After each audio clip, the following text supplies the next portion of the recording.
शशांक ऑस्ट्रेलियामध्ये राहत होता. तिथेच राहून डॉक्टरीचे शिक्षण घेत आहे. काही दिवसांपूर्वीच त्याचं शिक्षण पूर्ण झालं आहे आणि तो आता आपला देश भारतात येण्याची तयारी करत आहे.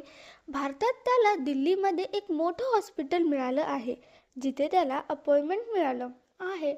तो भारतात जाण्यासाठी खूपच उत्साही आहे, कारण 4 वर्षानंतर तो भारतात जात आहे.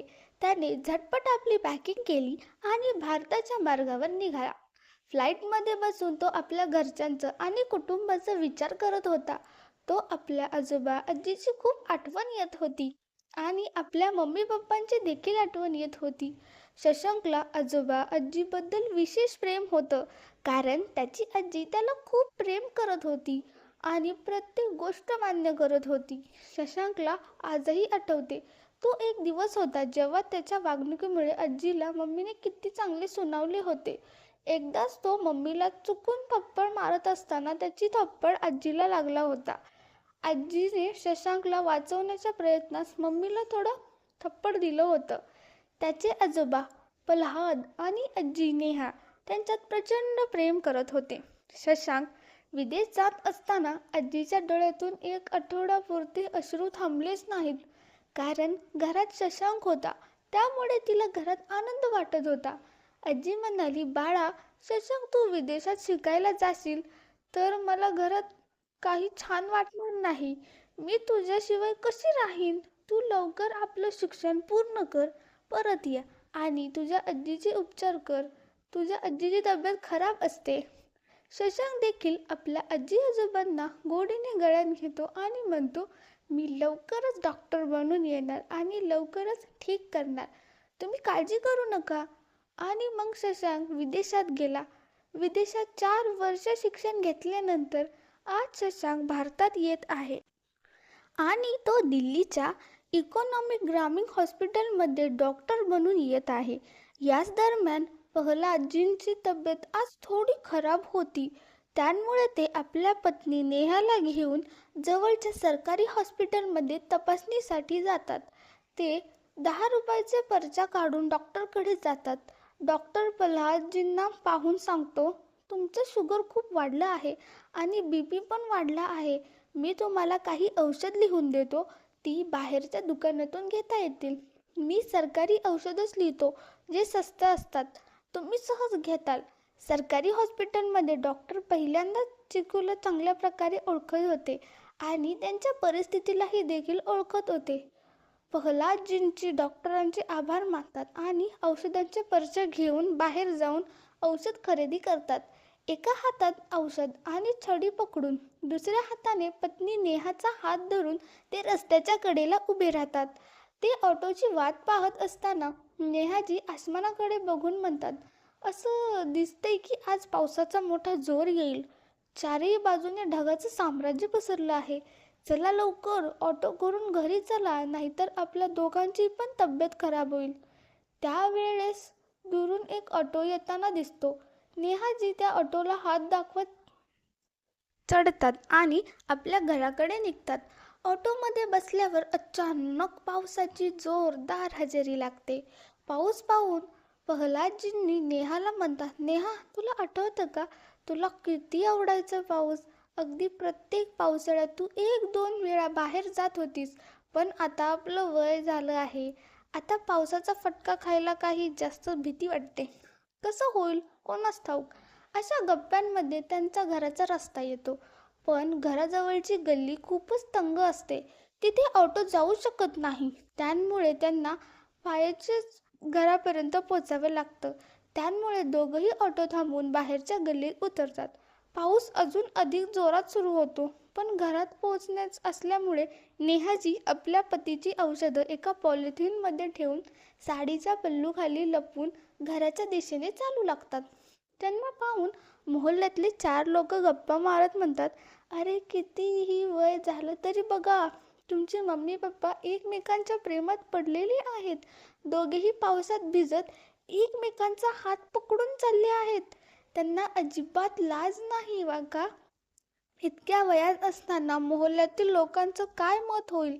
आपली प्रतिष्ठा सगळं नीट समजून घेऊन ओलांडून टाकतील.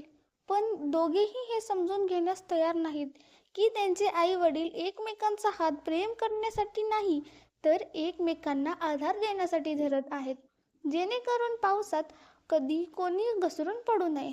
जेव्हा नेहाजी आणि प्रल्हादजींनी घरात येतात तेव्हा त्यांचा मुलगा चिडून म्हणतो, तुम्हाला लाज नाही वाटत का? घरात सुना आल्या आहेत आणि तुम्ही अजूनही एकमेकांचा हात पकडून मोहल्ल्यात मोठ्या शानेने चलून आला आहात. नेहाजी आपल्या मुलाला सांगते, बाळा, मी पिताजींचा हात धरला आहे कारण त्यांनी घसरून पडू नये. तुम्हाला माहिती ना आहे ना, मागील वेळी ते पडले होते आणि 6 महिन्यापर्यंत ठीक होऊ शकले नाहीत. आणि बाळा, मी तर तुम्हाला आधीच सांगितलं होतं की तुम्ही पिताजींना डॉक्टरकडे घेऊन जाऊन दाखवून या, पण तुम्ही म्हणालात की तुमच्याकडे वेळ नाही, त्यामुळे मला जावे लागले. पावसात काय होईल तर त्यात माझा काय दोष आहे? असं म्हणत नेहाजी आपले ओले कपडे बदलण्यासाठी जातात आणि आपल्या पतीला देखील सुके कपडे देऊन म्हणतात, तुम्ही देखील कपडे बदलून घ्या. प्रल्हादजींचे पूर्वी ट्रान्सपोर्टचा व्यवसाय करत होते, पण आता त्यांची तब्येत चांगली नाही, त्यामुळे त्यांनी हा व्यवसाय सोडला. त्यांनी या वयात काम करता येत नव्हतं आणि तब्येत देखील साथ देत नव्हती. त्यांचा मुलगा पवन देखील आपल्या पित्यांच्या व्यवसायात सामील झाला होता. ट्रान्सपोर्टमध्ये प्रल्हादजींची चांगली ओळख होती, म्हणून त्यांनी आपल्या मुलाला देखील त्या क्षेत्रात करिअर करण्यास प्रोत्साहन दिलं होतं. मुलगा चांगले पैसे कमवत होता. प्रल्हादजींनी जे काही पैसे बचत केले होते तो त्यांनी आपल्या मुलावर खर्च केला आणि जे पैसे कमवले होते ते घर बांधण्यासाठी खर्च केले. त्यांनी आपल्यासाठी वृद्ध काळासाठी काहीही पैसे बाजूला ठेवले नव्हतं. जेव्हा त्यांची तब्येत खराब होते तेव्हा औषधांसाठी आणि इतर आवश्यक गोष्टींसाठी त्यांना आपल्या मुला आणि सुनेकडे हात पसरावे लागतात आणि मुलाला 100 किंवा 50 रुपयाची मदत देणेही आव्हान बनते. सुनेला 5,000 रुपयांची शॉपिंग करायला काही अडचण नाही, पण जर आई वडिलांवर 500 रुपये खर्च झाले तर त्याला घरात धाकधूक वाटतं. ती म्हणते, घरात बसून खर्च वाढत चालला आहे, ना पैसे साठवता ना कमवता. तुम्ही माझ्या आई वडिलांना सहन करत नाही आणि मी आता त्यांच्यासोबत राहू शकत नाही. त्यांचं काय उपयोग आहे? तेव्हा वृद्धाश्रमात टाका किंवा घरातून बाहेर करा. मी त्यांना आता घरात ठेवू शकत नाही. आणि मुलाला देखील असं वाटतं की आई वडिलांवर पैसे खर्च करणं हे निरर्थक आहे, आपण त्यांना आमच्यासोबत ठेवणार नाही असे तो म्हणतो. तुम्ही काळजी करू नका, मी आठवडा नाही तर 10 दिवसातच या लोकांना घरातून बाहेर पडण्याची व्यवस्था करतो. 10 दिवसांनी पवन आपल्या आई वडिलांना सांगतो, मी दिल्लीतील एका मोठ्या डॉक्टरशी बोललो आहे आणि विचार आहे की तुम्हाला तिथे चांगल्या डॉक्टरकडे दाखवून घेऊन जाऊ. तुमचं आरोग्य खूप खराब असतं, एखाद्या चांगल्या डॉक्टरकडे दाखवून आलं की तुम्ही ठीक होणार. या गोष्टींनी ऐकून ते आश्चर्यचकित होतात. त्यांना कळतच नाही की त्यांचा मुलगा आणि सून त्यांना दिल्लीसारख्या शहरात डॉक्टरकडे दाखवण्यासाठी कसे घेऊन जात आहेत. नेहाजी म्हणतात, बाळा, तुम्ही तुमच्या पिताजींना इतक्या दूर घेऊन डॉक्टरांकडे दाखवायला जात आहात, त्यापेक्षा तुम्ही जवळच्या चांगल्या डॉक्टरकडे दाखवून घ्या, मी ठीक होईल. पवन म्हणतो, आई, तुम्ही काय बोलताय? मी एका मित्राशी बोललो आहे, तो दिल्लीतील एका मोठ्या रुग्णालयात काम करतो. त्याच्या सहकार्याने मी पिताजींना त्यांना मोठ्या डॉक्टरकडे दाखवू शकतो. मी त्याच्याशी सर्व काही ठरवलं आहे, फक्त तुम्ही उद्या जाण्याची तयारी करा. परस्परांची अपॉइंटमेंट मिळाली आणि तुमच्यासोबत 1-2 जोडी कपडे ठेवून ठेवा, कारण तिथे 2-4 दिवस राहायला लागू शकतात. पवनचे बोलणे ऐकून नेहाजींना वाटलं की कदाचित त्यांचा मुलगा सुधारला आहे, त्याला आई वडिलांची काळजी वाटायला लागली आहे का, म्हणूनच तो त्यांना दिल्लीसारख्या शहरात चांगल्या डॉक्टरकडे घेऊन जात आहे. ती आनंदाने आपल्या आणि पतीची बॅग तयार करून घेतात आणि दुसऱ्या दिवशी प्रल्हादजी आणि नेहाजी आणि त्यांचे मुलगे बहू दिल्लीसाठी निघतात. पवन नेहाजी आणि प्रल्हादजींना दिल्लीतील एका मोठ्या रुग्णालयासमोर घेऊन येतो. त्यांचे रुग्णालय पाहून नेहाजींच्या डोळ्यात आश्चर्य आणि शांती येते. अरे, इतके मोठे रुग्णालय, इतकी मोठी इमारत! मी आजपर्यंत अशी इमारत पाहिलीच नव्हती. इतके मोठे डॉक्टर, किती साऱ्या नर्सेस चालत आहेत. पवन आपल्या आई-वडिलांना रुग्णालयाबाहेर एका झाडाखाली बसवतो आणि म्हणतो, मी डॉक्टरांचं ठिकाण शोधून येतो. असे म्हणत पवन आणि त्याची बायको रुग्णालयाच्या आत जातात. नेहाजी आणि प्रल्हादजींनी आपल्या डॉक्टरांकडे दाखवायला नेण्यासाठी आपल्या मुलाची वाट पाहत राहतात. पण 2 तासही त्यांचा मुलगा आणि सून परत आले नाहीत. आता त्यांना चिंता वाटू लागते की मुलगा त्यांना घेऊन का परत आले नाहीत. आता दुपार ते संध्याकाळ होऊन गेली होती, पण मुलासुनेचा काही ठाव ठिकाणा नाही. ते समजू शकत नव्हते की त्यांचा मुलगा आणि सून त्यांना दिल्लीसारख्या शहरात मोठ्या डॉक्टरांकडे दाखवण्यासाठी नाही, तर त्यांना दिल्लीमध्ये सोडून जाण्याचा निर्णय घेत आहेत. नेहाजी रुग्णालयाच्या बाहेर चिंतेत आपल्या मुलाचा शोध घेत आहे. ती लोकांना विचारत राहतात, तुम्ही माझ्या मुलीला आणि सुनेला पाहिलेत का? पण दिल्लीसारख्या शहरात कोण कोणाला ओळखतो? त्यांचा मुलगा आणि सून त्यांना दाखवण्यासाठी नाही, तर त्यांना दिल्लीसारख्या शहरात भीक मागण्यासाठी सोडून गेले आहेत आणि त्यांना एकटं आणि अधीरहीन करून सोडले आहे. त्यांना एकदाही आपल्या वृद्ध आईवडिलांची काळजी घेतली नाही. नेहाजींना हे कळल्यावर ती आपल्या पतीच्या कंध्यावर डोकं ठेवून रडत बसते आणि विचार करते, आपल्याला असं काय वाईट नशीब मिळालं आहे. आयुष्यभर संघर्ष करून आपण आपल्याच मुलांसाठी खूप काही केलं आणि आता वृद्ध अवस्थेत त्यांनी आपल्याला रस्त्यावर भीक मागण्यासाठी सोडून दिलं. रात्रभर नेहाजी रडत राहते आणि सकाळी एका चहा आणण्यासाठी ढाब्यावर जातात. त्यांच्या हातात इतके पैसेही नाहीत की ते 2-4 दिवस त्यांचे आणि पतीचे पोषण करू शकतील. ते काहीच दिवस त्या झाडाखाली झोपतात आणि मिळालेल्या पैशांचे पोट भरून घेतात. त्यांचा सारा पैसा लवकरच संपतो आणि आता त्यांना कळतं की दिल्लीसारख्या शहरात आपल्या आणि आपल्या पतीला कसं जगायचं. शशांक दिल्लीमध्ये पोहोचतो आणि त्यांच्या दिल्लीत प्रसिद्ध ग्रामीण रुग्णालयातील पहिला दिवस असतो. तो एका हॉटेलजवळ पोहोचतो आणि बघतो की हे तर त्याचे आजी आजोबा आहेत. आजी चहाचे कप धुवत आहे. शशांक आजीला आवाज देतो, आजी तुम्ही इथे काय करताय?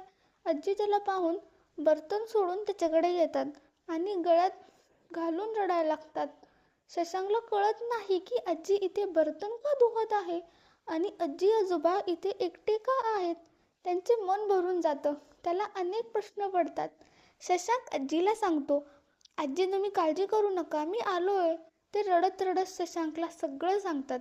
शशांकने ते ऐकून चकित होतो. त्याला आपल्या आई वडिलांवर राग येतो. आजोबांनाही त्यांच्या खुर्चीवरून बसून रडत असतात. शशांकला आजोबांची अशी अवस्था पाहवत नाही आणि तो आजोबांना रुग्णालयात दाखल करतो. हप्ताभर त्यांच्यावर उपचार केले जातात आणि ते चांगले बरे होतात.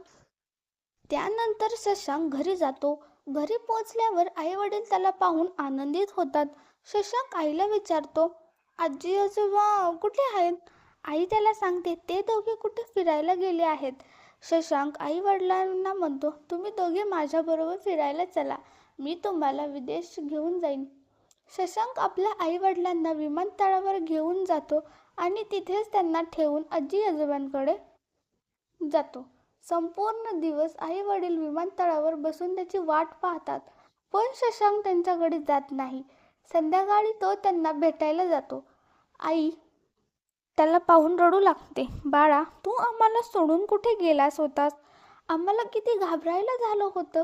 शशांक उत्तर देतो, आयुष्यात एकदा आजीला एकटं सोडून विचार करा, तेव्हा त्यांना कसं वाटलं असेल. तुमच्या वागणुकीमुळे मी तुमच्यासोबत असं वागलो. जर तुम्ही आजी आजोबांसोबत असे वागला असता तर काय वाटलं असतं. आई वडिलांना शशांकचं बोलणं ऐकून त्यांचा अपराधीपणा जाणवतो आणि ते रडू लागतात. शशांक नंतर आजोबा आजीला घेऊन घरी जातो. त्यांचे आई वडील आजोबा आजींना पाहून वडिलांच्या पायाशी बसून माफी मागतात आणि म्हणतात, माझ्या वागणुकीमुळे आम्ही तुमच्याशी खूप वाईट वागलो. आम्ही खूप मोठी चूक केली आहे, कृपया माफ करा. शशांक त्यांना समजावून सांगतो की आत्ता आजोबा आजीला सन्मान द्या, त्यांच्याशी असं वागू नका. अन्यथा तुमच्याशी माझं वागणं खूप वाईट होईल. तर मित्रांनो, ही कथा तुम्हाला कशी वाटली?